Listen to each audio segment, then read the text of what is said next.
All right, so now we're recording. And for the recording purposes, I was just telling everybody that if you go down here on the lower right, the picture of a camera, you put the arrow just right of that. If you click on that arrow, you'll get Microsoft Camera Front, Microsoft Camera Rear, so you can switch cameras on your laptop.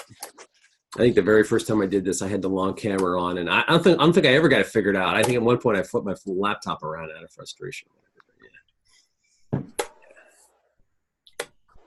And if you want to, if you ever want to mute, if you put the cursor over the picture of you, and you'll see a blue, in the upper right, a blue button will come up, and just click on that to mute it. And sometimes you can mute it with a hitting space bar. You hit it once to mute it, and hit it again to unmute it. But that's not working for mine right now. I'm not sure why. Also, there's a mute button in the lower left, right? You can just hit that, mute my audio. So if you got a kid comes running up, or your dog gets upset, or something like that, right? Generally, we have a cat walk across somebody's laptop right about now. Just as we're getting started. I've got at least one cat in here with me. I have 2 cats and 2 dogs in my house, so there's usually some kind of action going on. So, right. So how far is everybody into the program? Getting started, pretty far in? I've got 6 classes left. Oh, okay. Yeah, I think counting, that's pretty much the same with me. I'm halfway through. About halfway through, good. Stephanie, how you doing? So, first online class for anybody? Or first class, not, this isn't anybody's first class, right, in the program? This is my first class. Okay. This is mine too, and my first online class. So. Okay. And since this is a summer class, I'm a little less stringent on pretty much everything, including the delivery dates. So if you got a little problem, and we have several people are going to be late. Some people have really great excuses like I'm getting married and things like that. So, so I'm perfectly okay with that. When I got my MBA, they were pretty heartless to some of us on delivery. Oh, you can't turn it in on time? No problem. Turn it in easy. Turn it in early. It's all you got to do. Right? Everything has the same answer. Just turn it in early. But if you're going to be a couple hours late on something, don't sweat it. I'm not going to get to it till the next day. You don't have to let me know. If you're going to be more than the next day late, just let me know what's up. So I'm looking for it. Try to tell me ahead of time, but let me know. But I know things happen, right? People get appendicitis and God knows what, right? So just let me know. But certainly the program is laid out now, or this class is laid out, so everybody's doing work on their own. We do not have any team projects in this course. I used to have one, and it was too hard for everybody to get together, and it's not very many weeks. So that was just stressed. The communication side was, people spent more effort trying to communicate than they did working on the material and such. So I just took that exercise out because it was just easier to use case studies for everybody, particularly in a summer environment. And we always have this class in the summer. So, that being said, I thought we'd look through the syllabus real quick. And look at the course objectives, right? So we have fundamental management concepts and vocabulary. So we do have some basic 200 level management type things. Not everybody in here has had a management class. And then we certainly talk about organizational change and how difficult that is, and some of the key mistakes people make and how to make that happen. And then how to diagnose an organizational problem, and I'll get to that in a little bit. And then basically integrating the management and organizational change things into what you know, analyzing. Basically, you're going to do 2 cases and a project where you have to analyze an organization. So let's see. If we walk through the, I've had a couple questions already about the reflected narratives, right? So basically, I pick a couple chapters out of the books. So the first ones, and it depends on where we are in here. So the first reflective narrative is chapters 1 through 3 of the textbook. And then, so the idea is to read those chapters one at a time while you're watching them, and watch the video on those. Some people tell me they listen to videos in the car, and that's fine with me, to give you something to do while you're commuting. And actually, one of my colleagues' wife was in the program, and she was doing it while cleaning the house. And he's like, "It's really weird to hear you talking while I'm cleaning the house." I'm like, "Yeah, I'll bet it is." So The reflective narrative is basically pick 3 key takeaways that you get from that chapter. 3 things you want to remember. Not that this is not for me, this is for you, right? Not that I think is the most important part, but that you think you want to remember. Key things that are going to help you in the future. Maybe because you didn't know it, or maybe because you think it's vitally important, right? But highlight those 3 things in each chapter and tell me a little bit about it, right? And I think I'm looking for a 1 to 2 pages, double spaced per chapter, right? So in your reflective narrative, so the first reflective narrative would be 1 paper with 3 different, just tell me your chapter 1 and then a page and a half, chapter 2, 2 pages of chapter 2. So just make sure you break it out by the pages and then clearly identify the 3 key points that you think, right? So maybe a paragraph or 2 on each of the 3 key points, right? And that really does, there's a lot of evidence to show writing reflective narratives is a way of really thinking in your own head about what it is you're learning, and then giving that back out in a written form, and it helps you think it through and retain it and find ways to apply it and make it useful, right? You kind of make it yours at that point, right? That's the idea of the reflective narratives, right? There's not going to be an exam. I always get those questions. There's not going to be an exam on the chapters. We're not having a closed book exam. We used to try in the MBA program, try to deal where they watch you through the cameras on the computers and all that. That's just a mess, right? So we're not going to do that. But what we're going to do is apply what you've been learning through the research articles. So on topic 2, there's a research article. On chapter 3, there's another research article. Basically, those are like case studies you read. So you're going to answer some prompts about those. And if we had Moodle, we'd pull those up and take a look at them. What I might do is make a short video talking through the case analysis to give you a little more detail what I'm looking for. I think what I'll probably do that is, and then post that. On topic 5, there's a project management project, which probably catches a lot of people by surprise. Basically, that is a Gantt chart. If you don't know what a Gantt chart is, I don't have an example here to show you, but I'll just draw one real quick. But that's this kind of thing you see people put up where they have the bars and they're filling them in as they make progress and all that.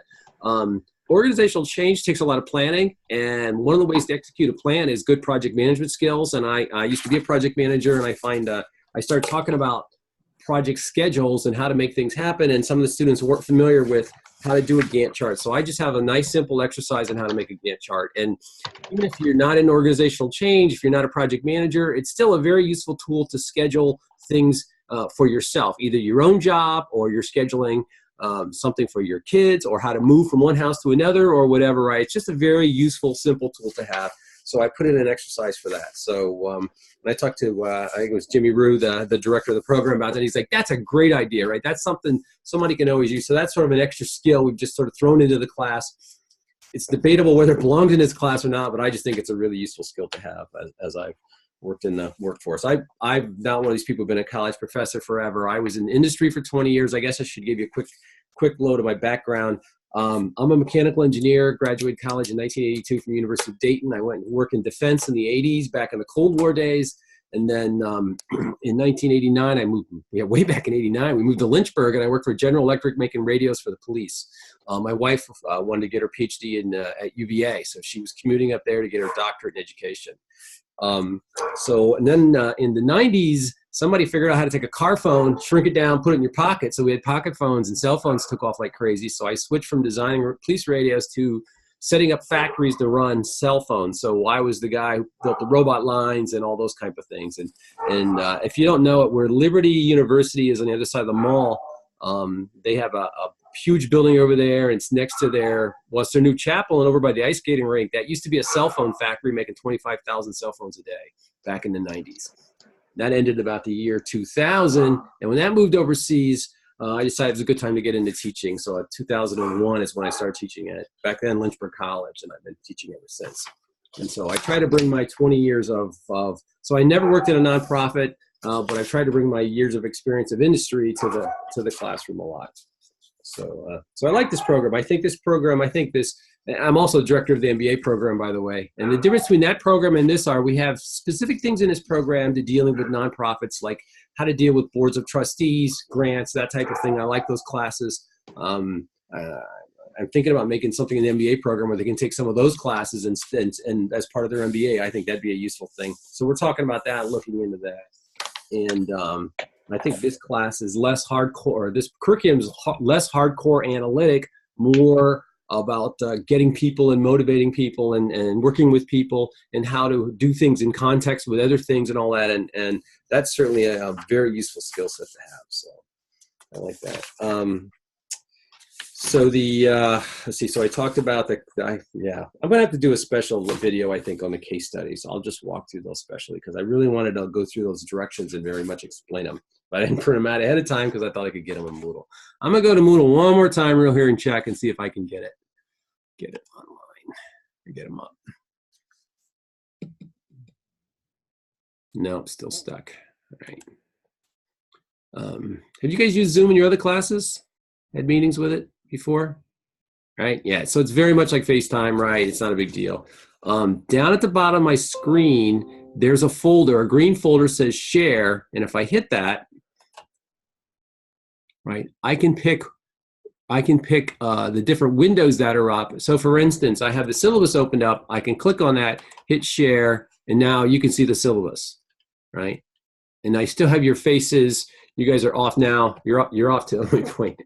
You're off to the side of my screen. I have your faces kind of scrolling down on my screen, right? So if you ever use Zoom, it's the nice thing about it is you can actually bring up different things on your computer screen and have people see it, right? Like if Moodle was up, that's exactly what we'd be doing now, walking through the Moodle page. Does anybody have any questions about how Moodle works, how to submit the documents, right? So there's a folder in there. Again, we can't see it, but there's a folder in there where you're going to put the reflective narratives, right? And again, reflective narrative 1 is one paper, and in that one paper you have it broken down chapter 1, 2, and 3, right? So I don't want a different submission for each chapter. I want them just put in one paper per chapter, right? Then you get a grade on that, and I just want to root through it. It's really interesting for me to see what you guys think are different, are important in different chapters, and different people, because of their different situations at work or backgrounds or training, right, tend to think different things are important, and I think that's a useful thing for me to know, and you too. So you mean where it says assignment submission link is the? That's exactly it. Yep. You click on that, and it'll say something about upload folder here or whatever, and you drag your Word file right into that. Right. Yeah. And I don't know if I said that yet. Make it a Word file or a PDF is fine. Are you not going to allow the online text availability submission? The online text. Oh, you mean like a link to a? You can actually open that up that way. So if I use Google Docs, that way I can actually do an online submission. Yep, Google Docs are fine. Yep. If for some reason that doesn't work, I will go to that and I'll just have you email to me then. But that should work. I should be able to get through that okay. If for some reason you're supposed to submit something and it isn't, and you're worried, right, you don't want it to be late or something, right, you can always email it to me, right? I'll always get it that way. Okay, so feel free to do that. I've had sometimes people will do both. They're like, I submitted it, I'm not sure it's up or not, so here you go, right? And that's okay, it's just covering bases, right?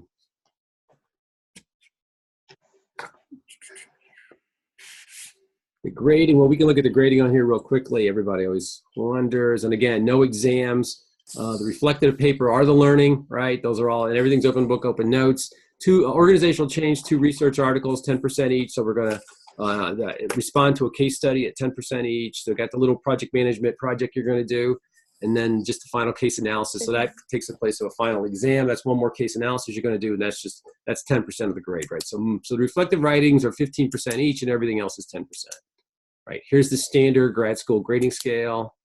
I will certainly make sure you get any feedback on your reflective narratives. Usually, if I think they're pretty clear, you'll get really brief comments and that's it. If it's a mess, right, you'll get longer comments from me. So brief is good from your point of view. And then you'll certainly get feedback on a submission before the next submission, right? So if anybody's isn't doing it something the way I envisioned it coming in, you'll hear from me, so you won't be at risk of doing it the incorrect way twice without getting a grade on the first one, right? So I'll try to be pretty good about grading grades back to you. Again, we're on a accelerated schedule here. We got everything finished by July 21st. You'll get the grades, the final grades within a week. This class, yeah, the grades have to be in by end of the month, right? So we'll be in and out of here pretty fast. So if some of you are need the grade to get your tuition reimbursements where you work or something, you'll get those pretty fast. You should have it by the end of June. I know for the MBA students that comes up a lot. Trying